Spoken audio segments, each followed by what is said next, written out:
It's Wednesday, November 18th, 2009, and it's got to be 420 somewhere in the world. I'm your host, Radical Russ Belville. Produced and distributed by the National Organization for the Reform of Marijuana Laws in Washington, D.C., this is your NORML Daily Audio Stash, the growing truth about cannabis.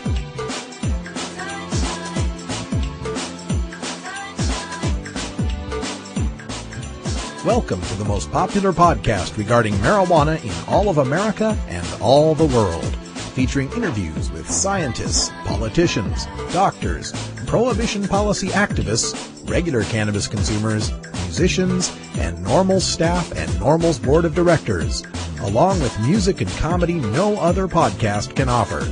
You can always find out more about our show at our website, stash.norml.org, and continue the education and conversation on our blog as well. We're ending marijuana prohibition with education, one listener at a time.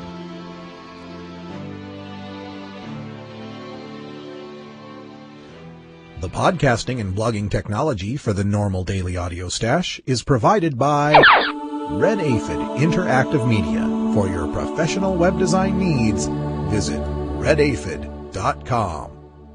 Good day, Stashers, and welcome to the podcast. We've got a lot of things to get to before we get to the meat and potatoes of our daily podcast today, including a reference to David Letterman's show. We've got video up on the blog at stash.norml.org. Dave on Monday night made reference to Oregon NORML's Cannabis Cafe, and the joke went like this. Big story out in the Pacific Northwest out there in Portland, Oregon. They opened up a marijuana cafe.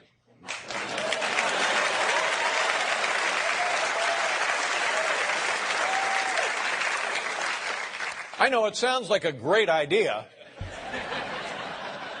I know people who've been there. They said it's awful. The waiters can never remember your order. What?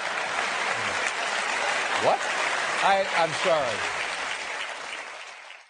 So congratulations go out to Madeline Martinez and all the folks doing the hard work there with Oregon NORML in Portland to make this Cannabis Cafe spread all across the news.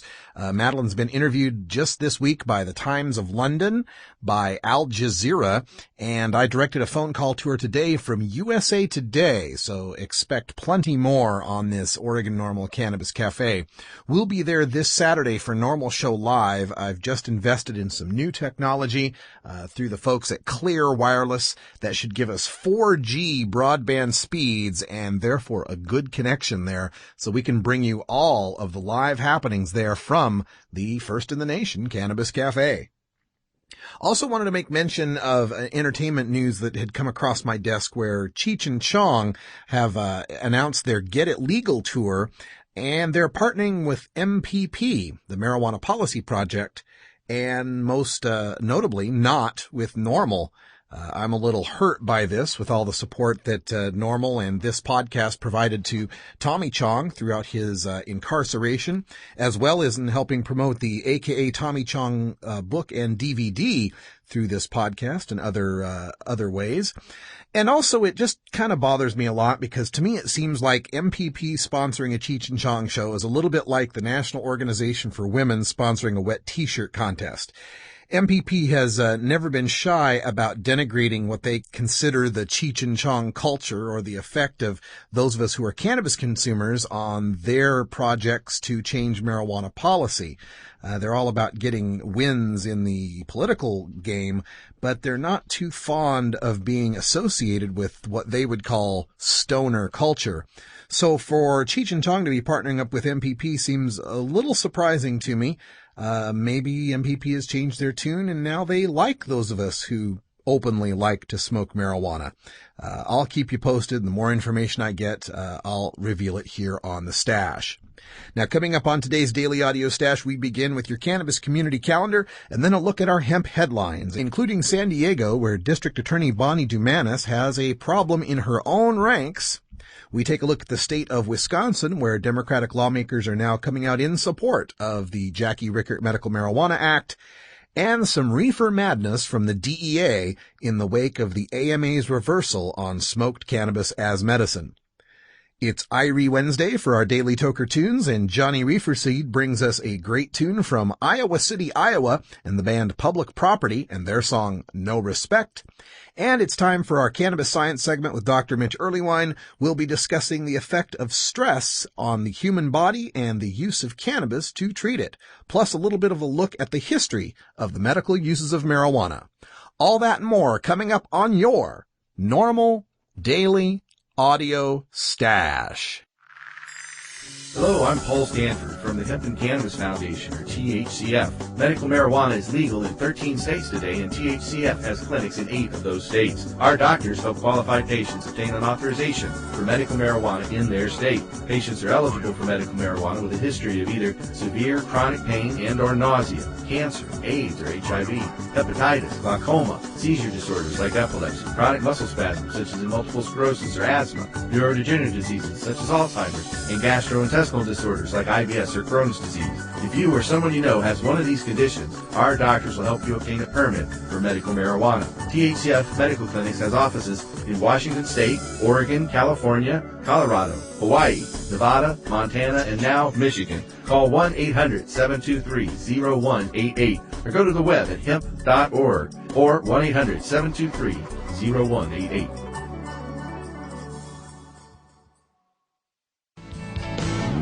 Roll me something fat and long, pack me a bowl, or fill me a bong.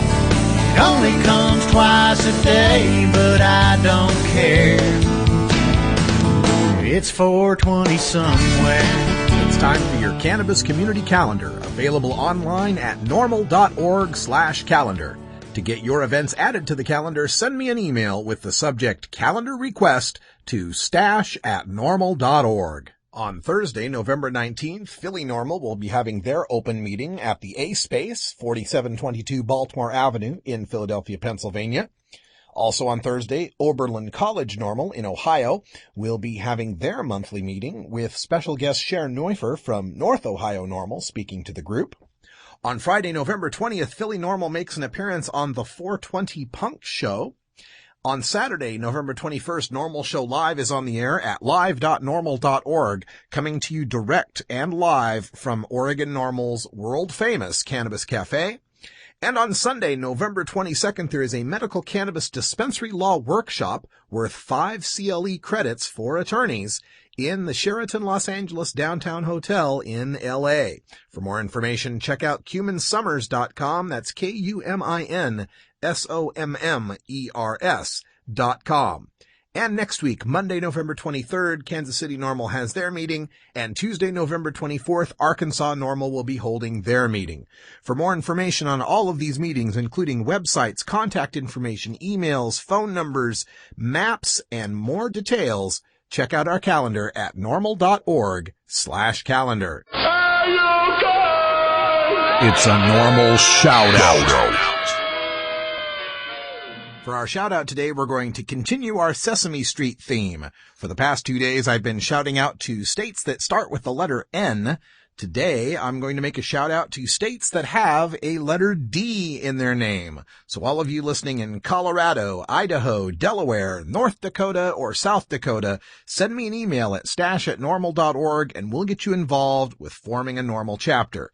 Now, those of you in Colorado are already pretty lucky. There's a few NORML chapters active and working there in the Denver and Boulder areas. But Colorado is a big state, so if you're anywhere in the Colorado Springs, the Durango, any of these areas that aren't served by a NORML chapter, get in touch with me at stash@normal.org. Of course, Idaho is close to my heart, being the state of my birth, and I'm looking to start chapters there in the Boise area, the Lewiston area, and the Idaho Falls Pocatello area. So again, send me an email at stash@normal.org. Delaware is also special to my heart. I'd love to have a NORML chapter there. South Dakota's got a great chapter at sodacnormal.org, but we could always form more chapters or get more people to join that chapter.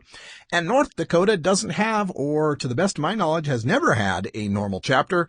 So again, anyone in those Northern Plains states, please send me an email at stash@normal.org, and we'll get you involved with organizing a NORML chapter in your area. If I were to tell you that in America, right now, over 1 million children sell marijuana, what would you think?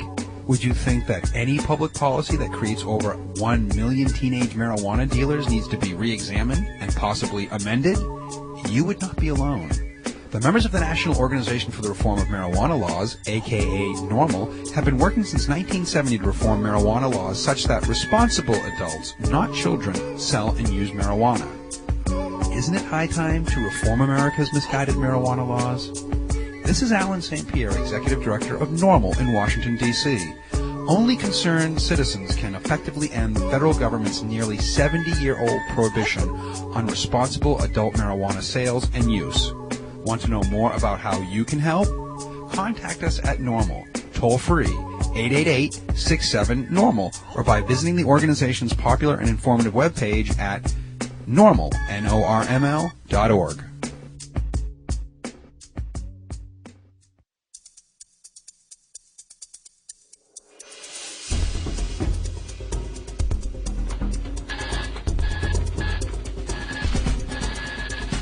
Now it's time to take a look at the latest stories about marijuana from news organizations across America and around the world in our NORML daily audio stash, Hemp Headlines.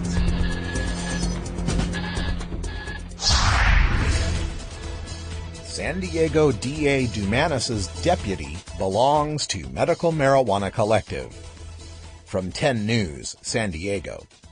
A judge ruled the identity of a deputy district attorney who has admitted to being a member of a marijuana collective must be released. On Tuesday, Deputy District Attorney James Pitts confirmed his membership in the now defunct Amsterdam Alternative Care. The collective was one of several shut down after being raided last September. San Diego resident and Navy veteran Jovan Jackson is being charged with several counts, including possession of medical marijuana and the sale of medical marijuana. If found guilty, Jackson could spend several years in prison. San Diego defense attorney Gretchen von Helms said it's easy to see why Jackson's defense wants to call Pitts as a defense witness. Quote, if the defense attorney can say, look, my client's just doing what your deputy DAs are doing, how in the heck do you prosecute someone like this? That's a great strategy for the defense attorney, end quote, said von Helms. Quote, what you want to show is that all sorts of normal people utilize medical marijuana. They do so as lawfully as they can, end quote. Ms. District Attorney Dumanis, even your own deputy DA agrees with Prop 215 and uses medical marijuana in accordance with the law. Will you do the sensible thing and call off your crusade against medical marijuana? Or will you do the petty thing and fire your deputy district attorney? Either way, it works out well for us. Obviously, we'd be thrilled with ending the crusade, but even if she fires Pitts, she opens San Diego up to a lawsuit from a bitter former deputy DA. Wisconsin Democrats fighting for medical marijuana. Madison, Wisconsin. Legalizing medical marijuana will ease the cancer patient's pain and help others who are suffering, supporters of legalization argued Monday. Two Democratic state lawmakers, advocates, and those fighting chronic diseases said at a news conference there is momentum nationwide to decriminalize the use of marijuana for medical reasons. They pointed to Governor Jim Doyle's comments last month in support of legalizing medical marijuana for people who have a doctor's prescription. Also, the American Medical Association called last week for a federal review of marijuana's status as a controlled substance to make it easier to do research that could lead to the development of marijuana-based medicines. Everyone knows someone who would benefit if the law were changed, said Jackie Rickert, founder of Is My Medicine Legal Yet? She suffers from Ehlers-Danlos syndrome and reflexive sympathetic dystrophy, bone and joint diseases that limit movement and lead to painful muscle spasms. Marijuana eases the pain, she said. Under the measure co-sponsored by State Representative Mark Pocan, Democrat of Madison, and State Senator Joe Erpenbach, Democrat of Waunakee, a person would need a prescription from a doctor to receive marijuana, which could either be grown at home or obtained through a licensed nonprofit dispensary. The bill is up for a hearing December 15th. My first piece of press where a lawmaker points to the American Medical Association's reversal on smoked cannabis. It's going to be fun posting more of these as the year winds down. I got to meet Jackie Rickert in Madison this year. She is a tenacious woman, and her bill needs to be passed this year. Already one of the prominent medical marijuana activists I met in Madison has passed away, waiting for this legislation. This is not an issue that needs more study or delays. To get involved, contact Madison NORML at madisonnormal.org or Is My Medicine Legal Yet at immly.org. Marijuana is an addictive drug which produces in its users insanity, criminality, and death. Marijuana is the most violence-causing drug in the history of mankind. If the hideous monster Frankenstein came face to face with the monster of marijuana, he would drop dead from fright.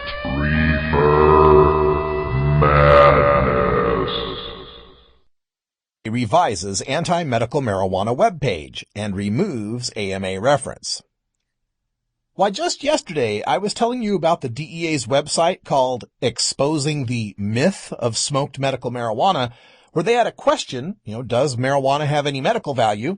And even after the AMA reversing their stance on smoked cannabis, they still had the line, the American Medical Association recommends that marijuana remain a Schedule I controlled substance. Well, today, when you go to that same link, does marijuana have any medical value? The AMA reference is gone. Congratulations to the folks at LEAP who spearheaded the campaign to harass the DEA about it. Though, if you want to believe it was the fast response of the loyal frontline battlegrunts in the war on certain American citizens using non-pharmaceutical, non-alcoholic, tobacco-free drugs, known as stashers, that provided the bump that put the DEA over the edge, well, I'm not going to disabuse you of that notion. Whatever keeps you writing to your government is fine with me. But the rest of the document needs some serious fixing too, for there's still a lot of reefer madness in it. The Institute of Medicine conducted a comprehensive study in 1999 to assess the potential health benefits of marijuana and its constituent cannabinoids. The study concluded that smoking marijuana is not recommended for the treatment of any disease condition. In addition, there are more effective medications currently available. For those reasons, the Institute of Medicine concluded that there is little future in smoked marijuana as a medically approved medication. See? The AMA in 2009 recognizes, quote, smoked cannabis reduces neuropathic pain, improves appetite and caloric intake, especially in patients with reduced muscle mass, and may relieve spasticity and pain in patients with multiple sclerosis, end quote. So the DEA removes that current reference and replaces it with a contrary reference from a decade ago. I often win arguments this way, like my trivia contest where I guessed that there were 9 planets, the 49ers had the most Super Bowl trophies, and Bill Clinton was the president. But it is nice to know that the DEA recognizes that decade-old reference from the Institute of Medicine's 1999 study entitled Marijuana and Medicine, Assessing the Science Base. For it, too, recognizes that, quote, scientific data include the potential therapeutic value of cannabinoid drugs, primarily THC, for pain relief, control of nausea and vomiting, and appetite stimulation, end quote. It also rebukes the DEA's statement that, quote, smoking marijuana is not recommended for the treatment of any disease condition, end quote, when the Institute of Medicine study concludes, quote, for certain patients, such as the terminally ill or those with debilitating symptoms, the long-term risks of smoked marijuana are not of great concern, end quote. It's nice to see that the DEA cites the 1999 Institute of Medicine study, especially when they claim, is marijuana a gateway drug? Yes. Among marijuana's most harmful consequences is its role in leading to the use of other illegal drugs like heroin and cocaine. while the Institute of Medicine study that they cited earlier says, quote, there is no conclusive evidence that the drug effects of marijuana are causally linked to the subsequent abuse of other illicit drugs, end quote. In other studies, smoked marijuana has been shown to cause a variety of health problems, including cancer, respiratory problems, increased heart rate, loss of motor skills, and increased heart rate. And not only that, I also hear it can cause increased heart rate. But not cancer. In fact, cannabis users show a reduced risk of head, neck, and lung cancers compared to non-using controls. And not respiratory problems, at least not seriously debilitating problems like emphysema and chronic obstructive pulmonary disease. And not a loss of motor skills in any permanent or even long-lasting way. I mean, sure, you don't smoke a blunt and then see how you're going to do on the driver's test, but a couple hours later and you're no worse to drive than anyone else. But I do hear it can cause an increased heart rate, an increase about the same as walking up a flight of stairs. It's also important to realize that the campaign to allow marijuana to be used as medicine is a tactical maneuver in an overall strategy to completely legalize all drugs. The New York Times interviewed Ethan Nadelman when asked, will it help lead toward marijuana legalization? Mr. Nadelman said, quote, I hope so, end quote. This tactical maneuver has always interested me. According to the DEA, Ethan Nadelman and the rest of us legalizers are following this strategy. 1. Scenario. All currently illicit drugs are illegal. 2. Goal. Legalize all currently illicit drugs. 3. Tactic. Convince voters that they should make one currently illicit drug available to very sick or disabled people under very strict conditions. And 4, the premise? Once voters are accustomed to sick people using one drug, they'll decide that all people should be able to use all drugs. How exactly does that work?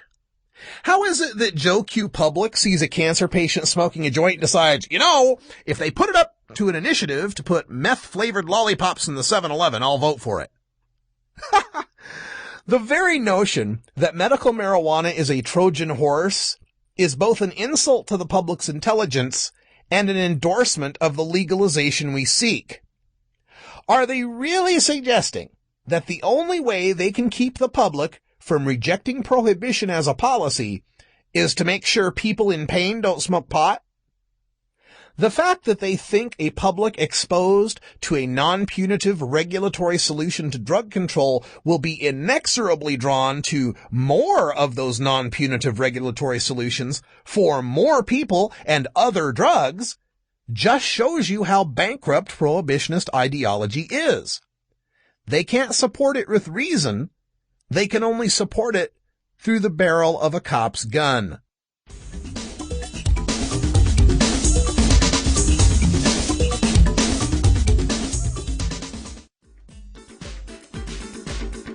It's tough talking to kids about marijuana, especially if you might be a parent who dabbled a time or two in your youth.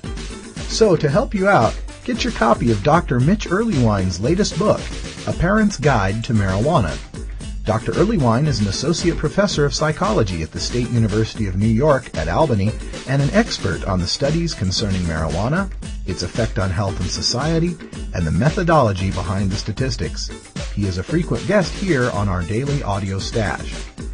Dr. Earlywine lays it all out without the propaganda and scare tactics that parents know won't work with teenagers. He presents a rational understanding of cannabis, what it is and what it isn't, and why kids shouldn't be using marijuana. You can order today through Amazon.com or check our links at our blog, stash.normal.org.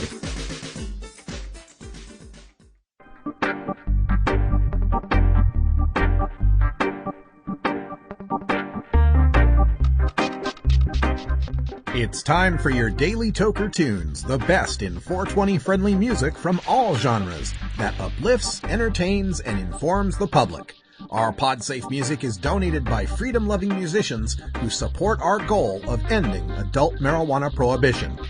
Today we bring you tunes for Irie Wednesday, our celebration of that mellow vibe we find in the best of reggae, ska, dancehall, and Latin music.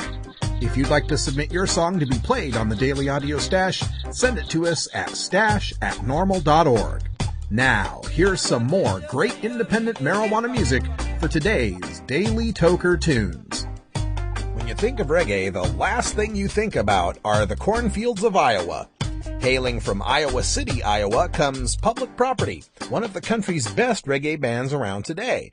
Having shared the stage and recording studio with reggae legends such as Toots Hibbert of Toots and the Maytals on their latest CD, Public Property is currently barnstorming the U.S., sharing their unique brand of Midwest reggae, ska, and hip-hop to the delight of music fans all over. The Irie Wednesday Toker tune of the day is from their second CD, What's Going Down, a CD complete with rich harmonies, smooth rhymes, and exceptionally dope beats. The tune entitled No Respect is all about rolling up a spliff and washing your troubles away. You can check out Public Property at publicprop.com and myspace.com/publicprop. And registered stashers, you can get an MP3 download of this tune. So do like Public Property advises in this song. Roll me up a spliff, I want to get lit. And enjoy the NORML Daily Audio Stash Toker tune of the day, No Respect.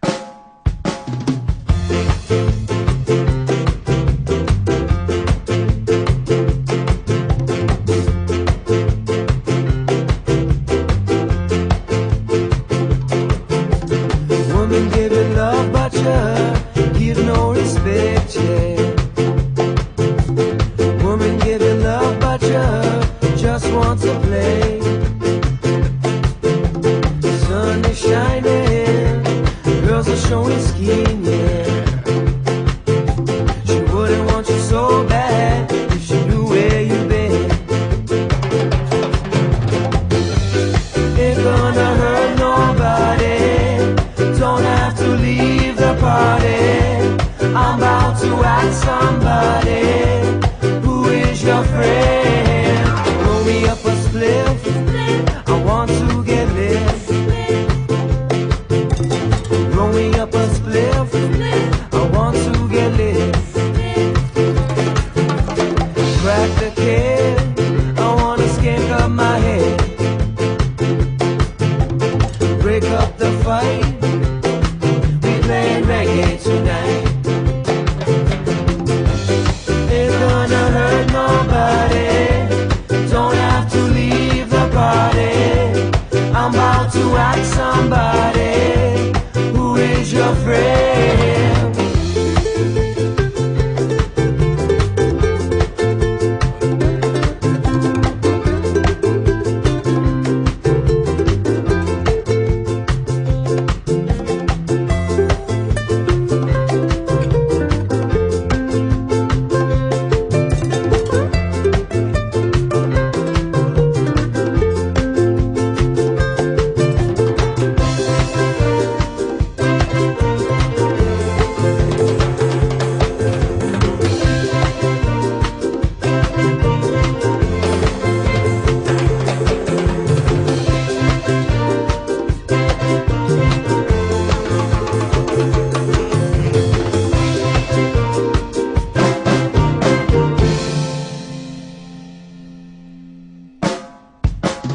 Woman give you love, but you give no respect, yeah. Woman give you love, but you just want to play. Sun is shining, girls are showing skin, yeah. She wouldn't want you so bad if she knew where you've been. Ain't gonna hurt nobody, don't have to leave the party. I'm about to ask somebody who is your friend. Roll me up a spliff, I want to get lit. Roll me up a spliff, I want to get lit.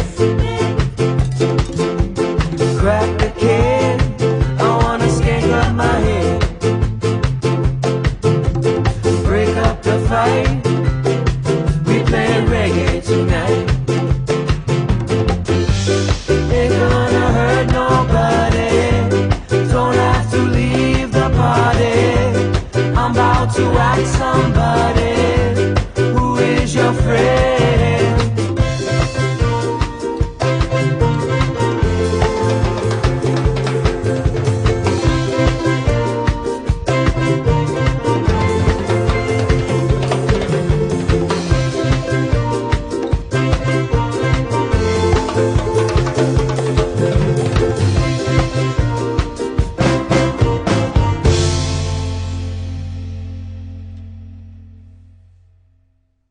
Hey, how's it going? My name's Will. I don't work at a used record store. I don't own an iguana, although I'm sure they make great pets.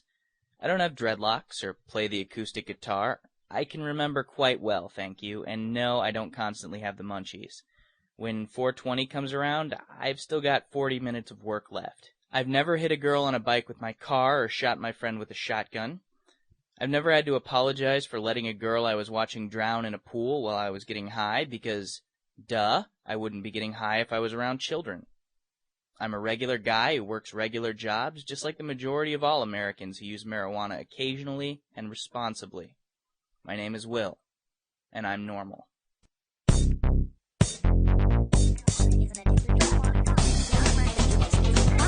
Who is telling you the truth about marijuana? The government? Scientists? Doctors? Which claims are scientifically valid and which claims are reefer madness? Every Wednesday, we separate the stems of propaganda from the buds of truth with NORML's look at Cannabis science. We've reached the middle of another week, and that means time for another dose of our cannabis science with Dr. Mitch Earlywine, who is so generous to join us today, feeling a little bit under the weather, but glad to have you here, sir. How are you? Oh, I'm doing okay under the circumstances. Thanks for having me. Glad to have you here. I was at the Drug Policy Alliance Reform Conference last weekend in New Mexico, and at one of the sessions I was listening to, I think it was a man from Australia, talking about a study that had been done in the 70s, and I was just going to ask you about this and see if you knew about it, called the Rat Park Study. Does that ring a bell? I do have a memory of that. Yeah. Interesting. As he described it, it had to do with, taking a look at the nature of addiction in rats to sweetened morphine, and you put, some of the rats in a really nice, luxury setting, rat park, and then the other rats were in rat slum, I guess you would call it.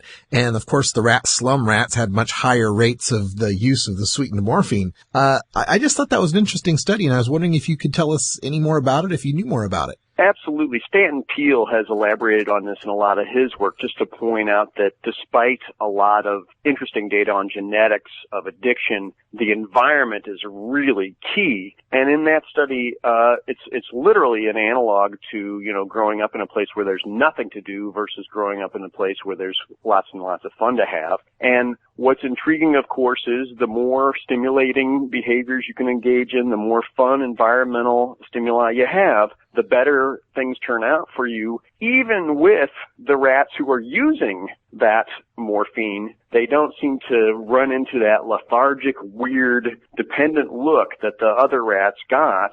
And the intrigue of that is morphine is, literally one of our most addictive drugs.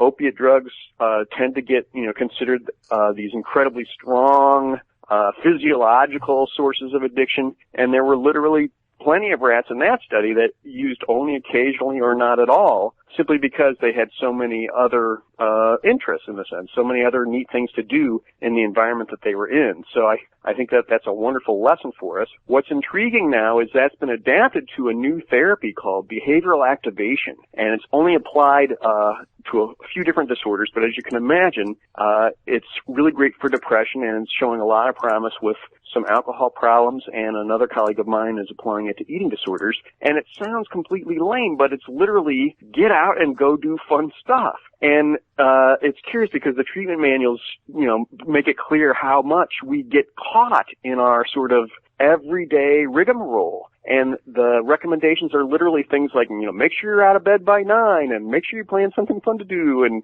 make sure you're doing things that are consistent with your values. And when I first heard about it, I thought, this is just going to be one giant party or something like that. And that's not it at all, because people usually tend to find that, they don't enjoy their lives if that's all they do. It's really about getting in touch with the things that you value and then making sure you go out and really do stuff. And it's not all just work, work, work. It's make sure you spend time with people, make sure you go outside, make sure you get a chance to exercise. And it's funny how it sidesteps all the cognitive things that we thought were such a big deal in the 90s, where you have to think about how you think about things and much more just sit down, plan your day, and then go work your plan, so to speak. And symptoms of depression lift just tremendously. It looks like problematic levels of drinking can improve in some pilot studies. And my colleague Drew Anderson is making it seem like folks are less likely to, make themselves throw up or do other maladaptive things with food as well. And I was fascinated by that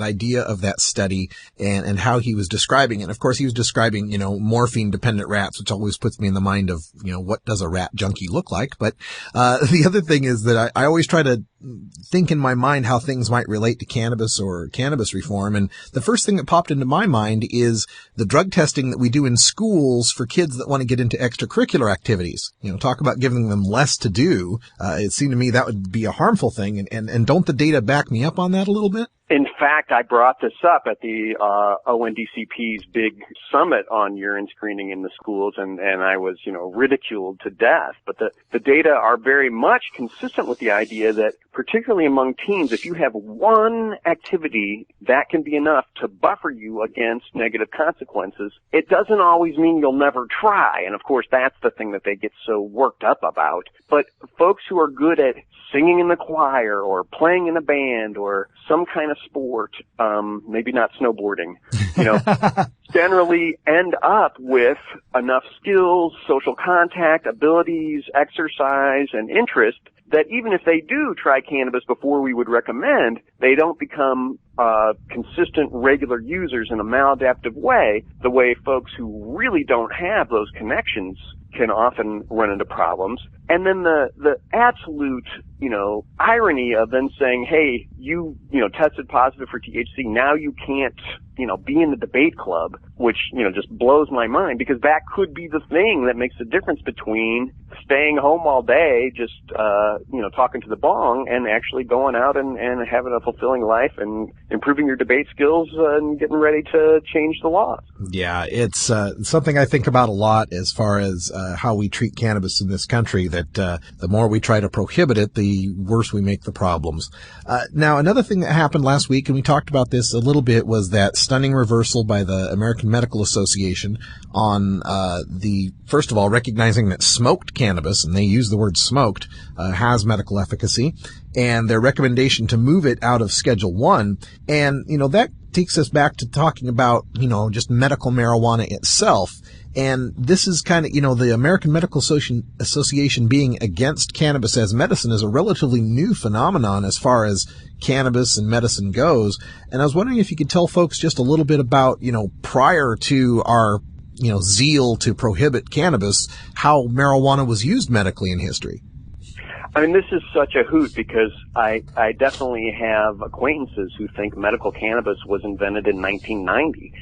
Just literally thousands of years ago, folks in what are now Asian countries were using medical cannabis as recommended by the physicians of that era.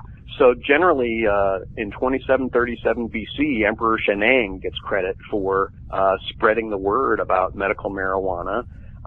My friend Tony DeBlasi, who's an expert in Asian history, points out that Sheneng is really more of a mythical emperor, and he's sort of the father of all of agriculture of China. So I shouldn't take this too seriously, like he was one guy like Johnny Potseed or something. Nevertheless, he prescribed medical marijuana for many of the things we still use it for today: rheumatism, arthritis, general pain. He also, had to prescribe it for things that really, it probably wasn't much help for, but that was all they had back then. So, apparently he recommended it for flatulence. I have no idea what that must have done other than maybe make you not care about things.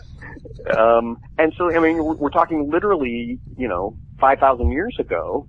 The progression from, Asian countries, across over to European countries and things like that. We see ancient Rome, ancient Greece, definitely mentioning the use of marijuana as an analgesic.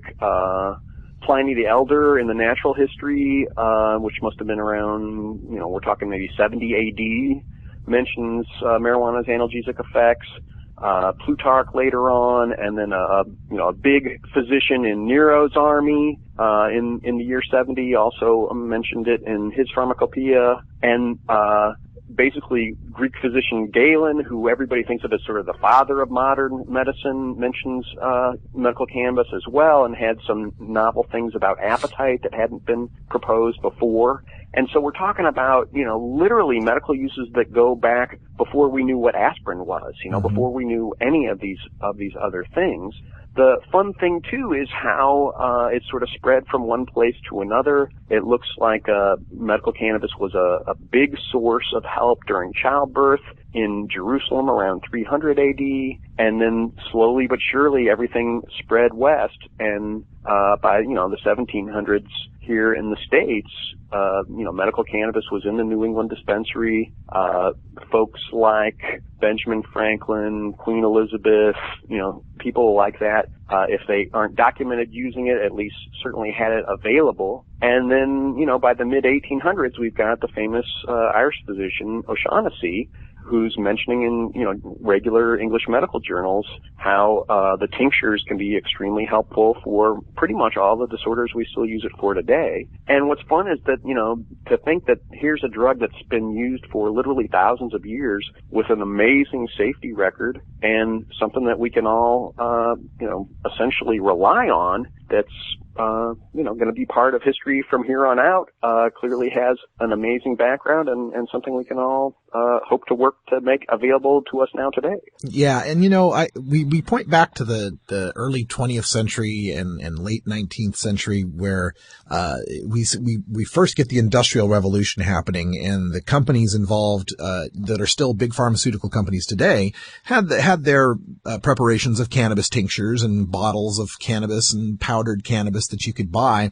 And every time we bring that up, sometimes our opponents, the people who are against medical marijuana, will say, well, yeah, they sold all sorts of snake oil tonics back then, things that would blind you and cure, warts and all that kind of stuff.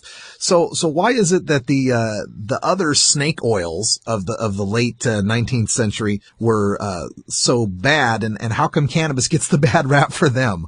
Well, the funny thing is, a lot of those things were actually just superb. They really did exactly what they were designed to do, but they also had incredible concentrations of alcohol and opium. Oh. And unfortunately, created dependence in a way that made it impractical to use them. And that's what was the big reaction against once we started passing laws just saying, look, you have to have on the label what's in here. The fact that cannabis didn't get more popular as a tincture, I think back then, was partly a product of just inconsistency in concentration. We didn't have high THC strains. We didn't understand that the THC degrades if it's stored improperly. And so that made the cannabis medicines look like they were kind of hit and miss. The funny thing is nobody really had to say, oh, we're going to make all these snake oil things illegal, so much as just say, put on the label what's in there, and suddenly people started turning away in mass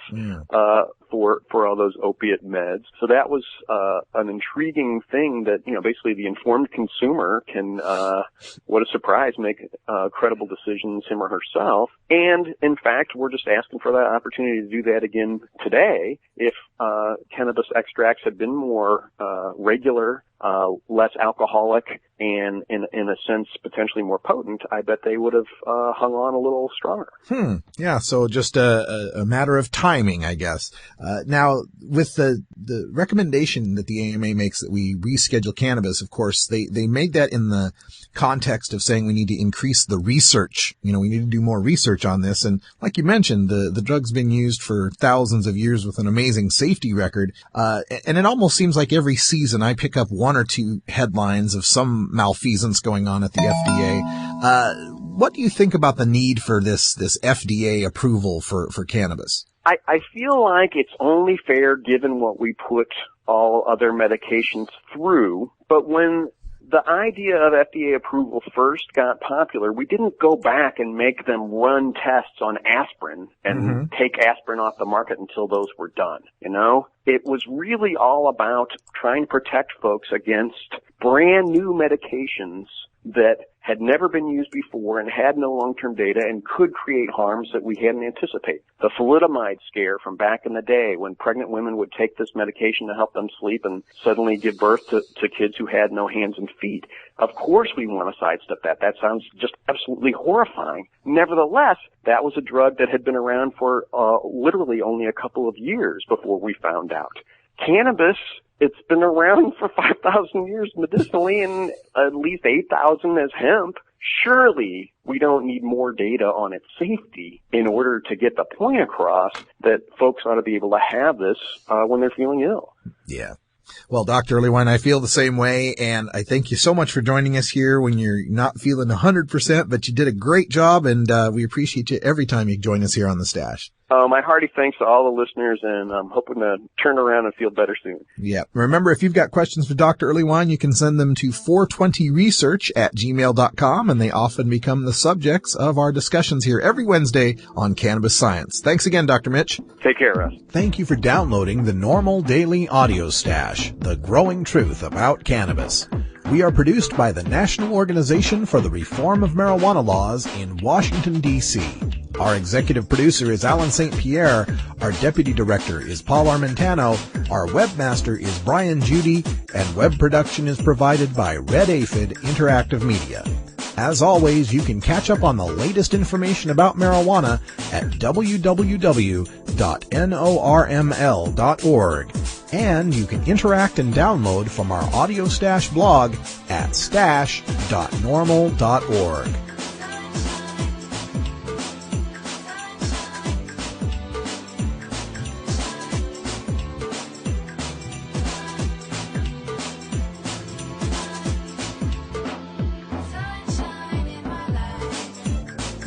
For everyone here at NORML, I'm your host, Radical Russ Belville, hoping all your harvests are bountiful and your encounters with law enforcement are non-existent. We leave you today with the reminder that NORML Show Live this Saturday will be back at Oregon NORML's Cannabis Cafe for another go-round. I think we've solved the technical problem, so we'll have 2 hours of live talk radio with a live studio audience, and we'll talk with Madeline Martinez, the Executive Director of Oregon NORML, as well as a member of NORML's Board of Directors, on this new shot across the bow worldwide for marijuana legalization. Also coming up on tomorrow's Daily Audio Stash, we'll bring you more exclusive audio from the Drug Policy Alliance's conference in Albuquerque, New Mexico last weekend. And until next time, take care of each other, tokers.